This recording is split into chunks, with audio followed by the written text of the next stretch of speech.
Maalala natin that mutual funds are a way to invest in stocks, bonds, and money markets without actually buying these products yourself.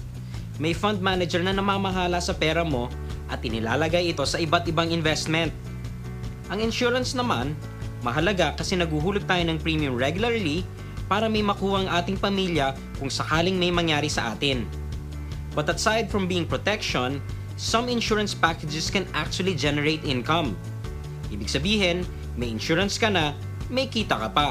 Ito yung mga tinatawag na insurance na Variable Unit Link or VUL. Ito yung mga nababalitaan nating insurance na may kahalong investment component. Sounds complicated? Relax. Here's how it works. Insurance plus mutual funds equals VUL.